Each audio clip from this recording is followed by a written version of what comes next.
ప్రియమైన మహిళా సోదరి మనులందరికీ, అక్కలందరికీ, మిత్రులందరికీ కూడా ఉమెన్స్ డే సందర్భంగా విప్లవ అభినందనలు తెలియజేసుకుంటున్నాను.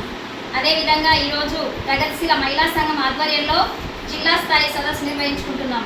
ముఖ్యంగా మరి శ్రామిక మహిళా ఉపాధిపై దాడికి వ్యతిరేకంగా పోరాడాలని చెప్పేసి నినాదంతో ఈరోజు ఈ కార్యక్రమాన్ని నిర్వహించుకుంటున్నాం.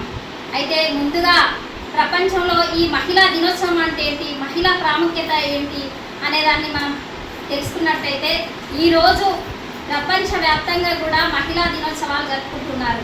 మరి మహిళల ప్రాముఖ్యత అంటే ఏంటిది, మహిళా దినోత్సవం అంటే ఏంటంటే జర్మనీ దేశంలో అనేక మంది మహిళలు తమ హక్కుల సాధనకై పని స్థలంలో పనిచేస్తున్నటువంటి మహిళలకు ఎలాంటి హక్కులు లేకుండా 16 గంటలు ఆ రోజుల్లో పనిచేసే వాళ్ళు, వెట్టి చాకరికి గురి అయ్యే వాళ్ళు, సరి అయినటువంటి వేతనాలు కూడా లేకుంటుండేవి. మరి ఓటు హక్కు కూడా ఆ రోజుల్లో లేదు. మహిళల్ని ఎన్నో ఇబ్బందులను ఎదుర్కొనే వాళ్ళు. అలాంటి తరుణంలో వీధుల్లోకి వచ్చి మహిళలందరూ ఐక్యమై తమకు ఓటు హక్కు కావాలి, తమకు సమానత్వ హక్కు కావాలి, మేము కూడా మనుషులమే, మాకు సరైనటువంటి హక్కులు కావాలని చెప్పేసి వీధుల్లోకి వచ్చి అనేక పోరాటాలు చేశారు.